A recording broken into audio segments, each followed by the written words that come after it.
businesses emerging to achieve coordination, the government, society, and especially the youth as the next generation of the nation must play a role in it. Assalamualaikum warahmatullahi wabarakatuh. Shalom, namo buddhaya, om swastiastu, dan salam kebajikan untuk kita semua. Let me introduce. My name is Ajinuddin Asfaryani. You can call me Asfar or Aas. I'm from Sugihan, Solokuro, Lamongan. I study at Senior High School, Manoquran, Boarding School, Paciran, Lamongan. I born in Lamongan, 12 July 2009. Saya adalah pribadi yang suka dengan tantangan baru maupun dengan hal yang baru, entah itu di dalam sekolah maupun di luar sekolah. Saat saya sekolah di SDN Sugihan, saya selalu memasuki 3 besar dari kelas 1 sampai kelas 6.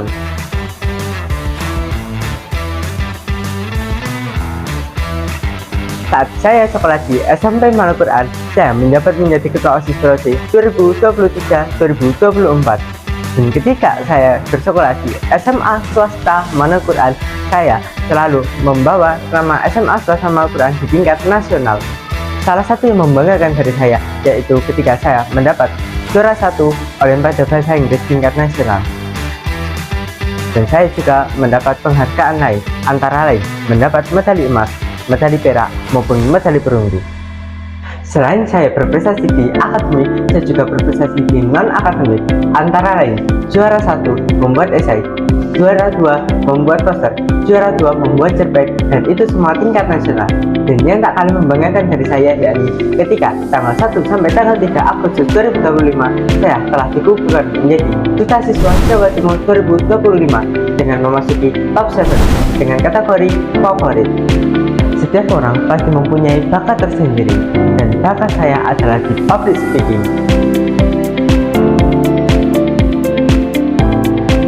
Saya sering mengadakan seminar-seminar, contohnya di SMP Manoquran.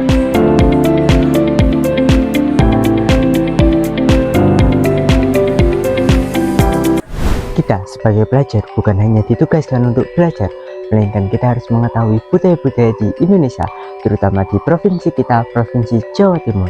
Saya bangga menjadi warga Kabupaten Lamongan, karena di Kabupaten Lamongan masih banyak budaya-budaya masih terjaga. Salah satunya yakni batik. Di Desa Senandur, Kecamatan Paciran, Kabupaten Lamongan, semua masyarakat di desa itu membuat kerajinan batik. Dan pemerintah di Kabupaten Lamongan membuat seragam yang namanya BKL, baju khas Lamongan, yang jarik, sabit maupun belangkongnya terbuat dari batik Sendang Duhur. Di SMA swasta Manoquran ini kita berasal dari tempat yang berbeda, ada yang di luar Jawa, contohnya di Ambon, Lampung, dan juga Kalimantan, Magelang, dan masih banyak lainnya. Kita sebagai orang Jawa yang asli harus mengenalkan budaya Jawa Timur yang kaya akan budaya maupun kaya akan sejarah. Tetapi di SMA swasta Manoquran bukan hanya unggul dalam ilmu umumnya, tetapi unggul dalam tahfidz maupun diniyahnya. Saya menanamkan motivasi, yakni jika kamu tidak mau berjalan sekarang, maka besok kamu harus lari. Tetapi saya bukan membutuhkan kata-kata, melainkan dengan aksi nyata. Jika saya tidak bisa, maka saya akan belajar dan akan menanyakan guru yang bisa. Dan jika saya bisa, saya akan mengajari orang-orang yang tidak bisa. Karena sebaik-baik orang adalah orang yang mempelajari dan mengamalkan apa yang dipelajari. Mari menjadi generasi emas untuk menuju Indonesia emas dan menjadikan Jawa Timur lebih berkelas. Terima kasih.